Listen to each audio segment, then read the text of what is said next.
Hey guys, this is Mr. Powers. I'm going to give you a little tutorial on aggregate supply and aggregate demand. This is Module 3 in the course. So let's start with aggregate demand.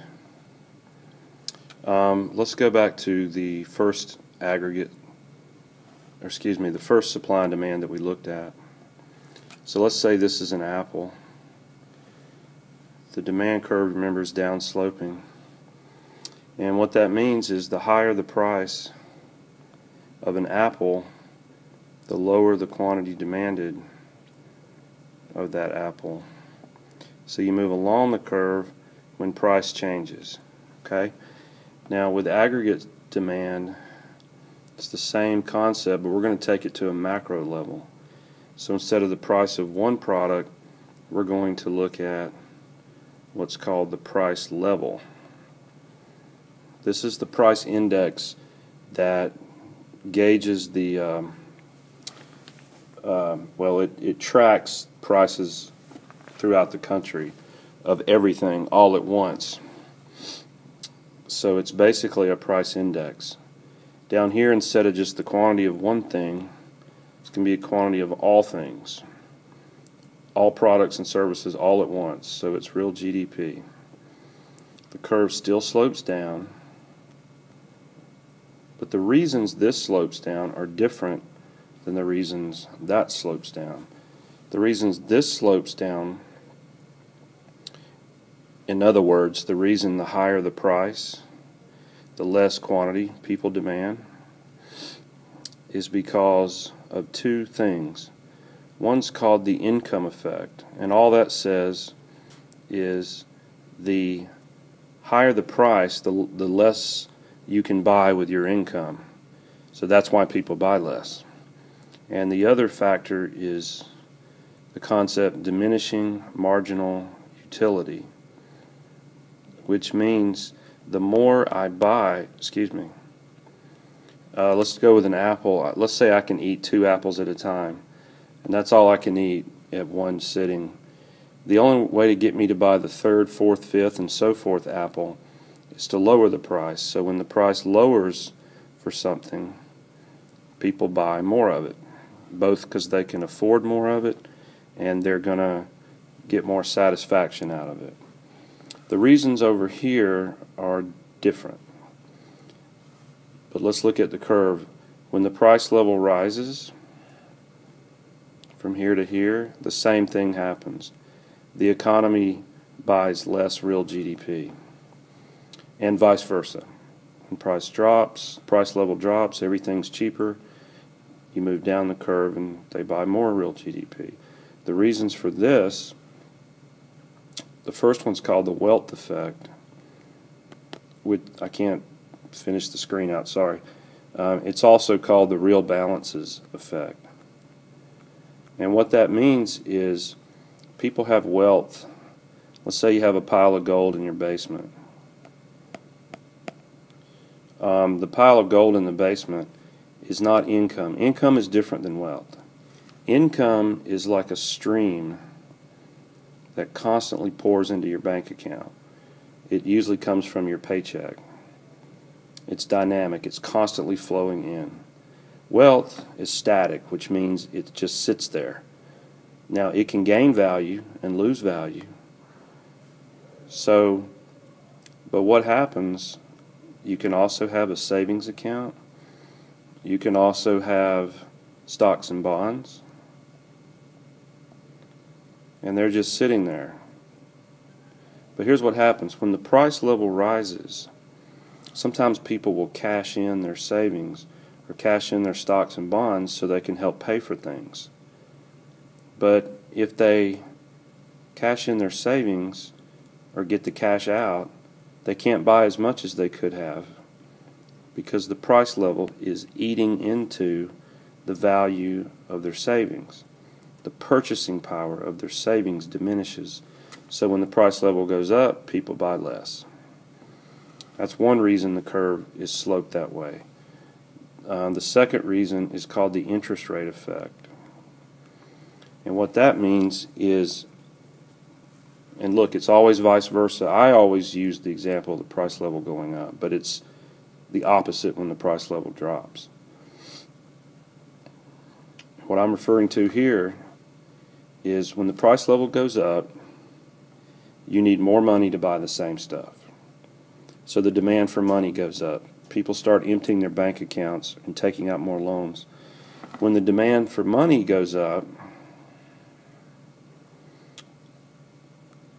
the price of money, known as the interest rate you pay is the price you pay to use money. It rises. When the equilibrium interest rate rises, loans become more expensive, and so people borrow less and they spend less. And when they spend less, there's less real GDP. You move up the curve. And the last one's called the foreign purchases effect.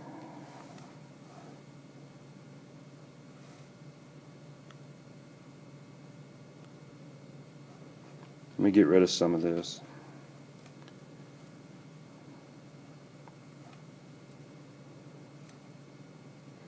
And the foreign purchases effect says that when our price level goes up,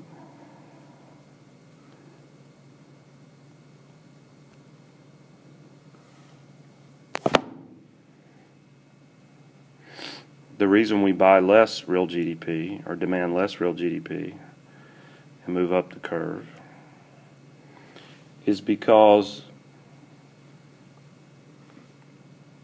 as our prices are more expensive, foreign countries like Mexico, that's supposed to be Mexico, like Mexico buy less of our stuff.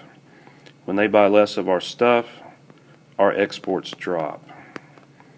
When our exports drop, our exports are part of real GDP, so real GDP falls, and the rest of the world is buying less of our real GDP, so we move up the curve.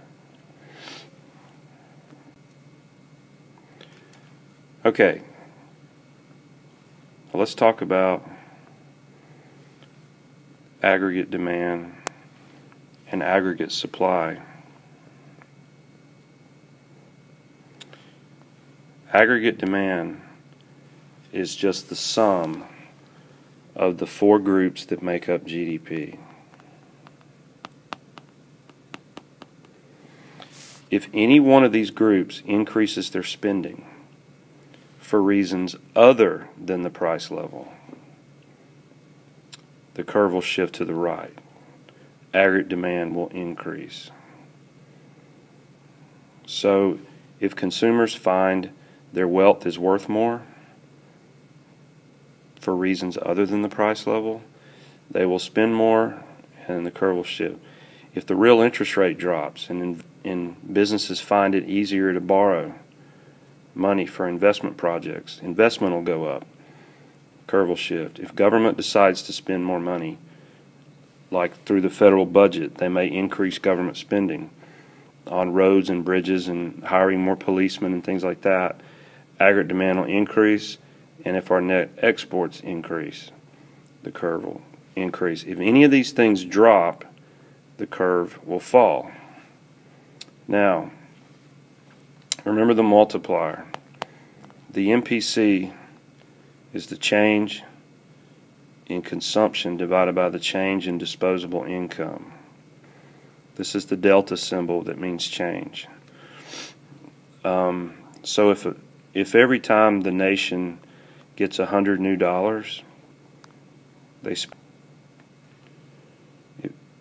then 90 over 100 is 0.9. You can only do two things with your income. You can either spend it or save it. If they're consuming 90 cents of every new dollar they get, they're going to be saving 10 cents or 0.1. That's their savings rate.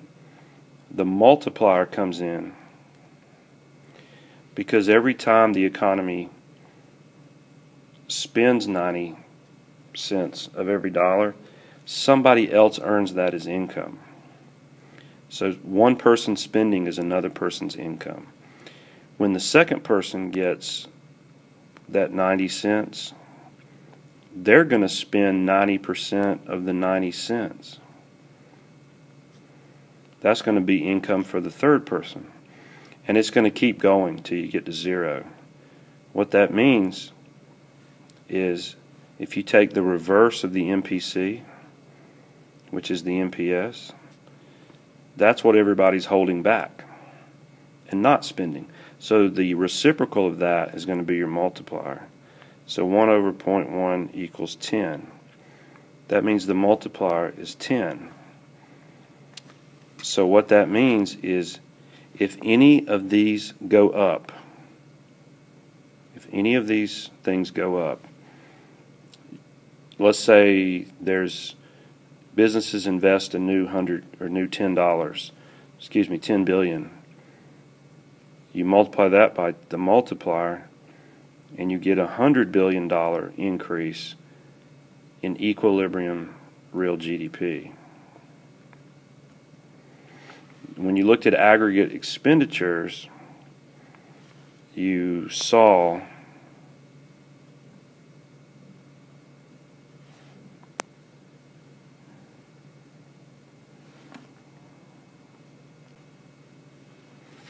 okay, so what I was talking about a second ago was when consumption goes up by, say, $10 billion,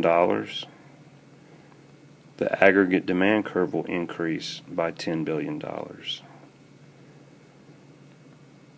But that's not where it stops, because the new 10 in investment, or I said consumption, times the 10 multiplier will equal the 100 total real GDP increase that you're going to get. So what's going to happen is, even though this is an initial 10 increase, you're going to get a total of a 100 increase.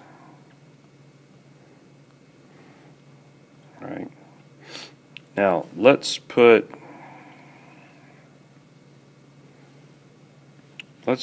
aggregate demand and aggregate supply together, and you need to pay attention to the things. There are some specific things that make the aggregate demand curve shift. Those are called the determinants of aggregate demand.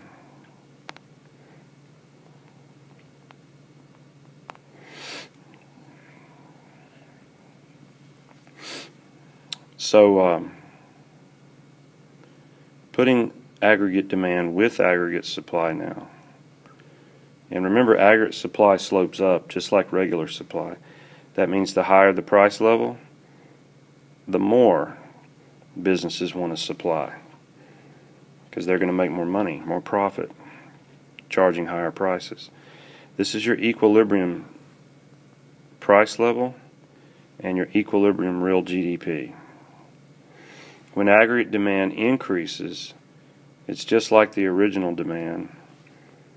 The price level increases. That's called demand pull inflation. The increase in demand pulls the price level up. When aggregate demand decreases, you get deflation. The price level drops. Now, let's look at aggregate supply for a second. Aggregate supply is affected primarily by what's called per unit production cost. The cost that a company has to run its own business involves things like higher wages that it has to pay to workers. It has to buy new capital equipment. It has to maintain that equipment and fix it when it breaks. It has to buy land. And when those costs go up, businesses don't like that. So what they do is they shift their aggregate supply to the left, which is a decrease in aggregate supply. And the way you tell that is, at this price level on the first curve, real GDP is that. At this price level on the new curve, the curve doesn't even touch, so real GDP is 0. And any point on this line right here, no matter what the price level, real GDP is lower than on this line. So that's a decrease. And what happens, well, then you would have the opposite. If costs drop, you would have an increase in aggregate supply. So what happens is when aggregate supply decreases, when it decreases suddenly, it's called a supply shock. It kind of shocks our economy. Okay, so let's go now to what happens. So let's look at the short run versus the long run. In the short run, businesses make decisions based on cost. Economists look at the long run, though, and in the long run is the accumulation of all the short run decisions that businesses make. That means we have now, we're not going to call this aggregate supply anymore. We're going to go beyond that and call it short run aggregate supply. And it represents what businesses do based on their current immediate costs, their per unit production costs. But we're going to add now the long run perspective, and at the long run perspective, aggregate supply is vertical. What that means is no matter what aggregate demand does, the country is not going to produce any more output. All right. All that will happen is the price level will go up or down. The reason for this is the concept that in the long run, the economy can achieve full employment. Full employment is the point where the economy is producing all it can possibly produce. There's virtually no unemployment, and factories are running at full steam.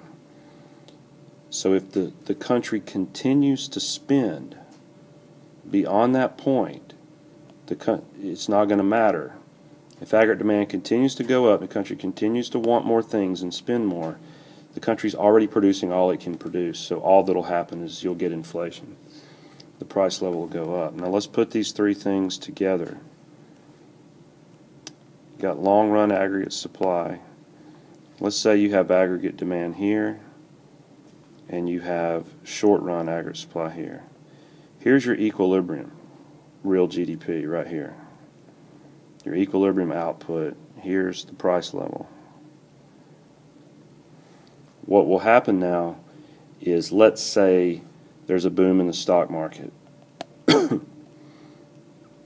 Consumers are wealthier, they're excited and happy and confident, so they start spending more money. Aggregate demand increases.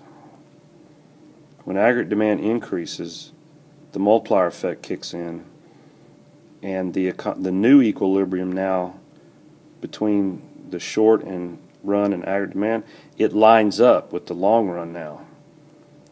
That means the economy has gone to full employment. All right? Okay, so don't forget, it's the determinants of these things that cause this curve to shift. Now, another thing that could happen is, excuse me. Oh, wait, I messed that up.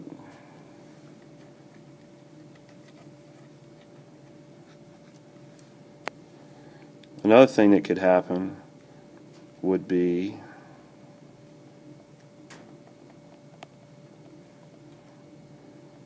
that short-run aggregate supply could shift.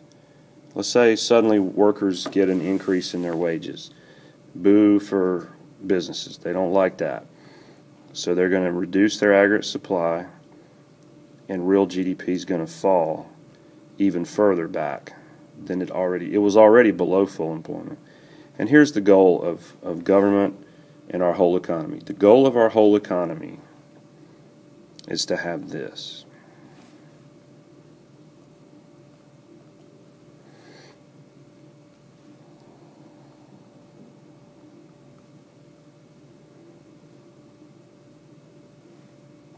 The goal of the whole economy is to have aggregate demand and aggregate supply meeting each other, aggregate demand and short-run aggregate supply meeting each other at the point where we're at full employment.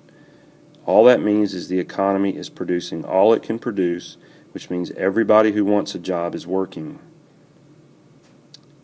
and the price level is consistent and stable.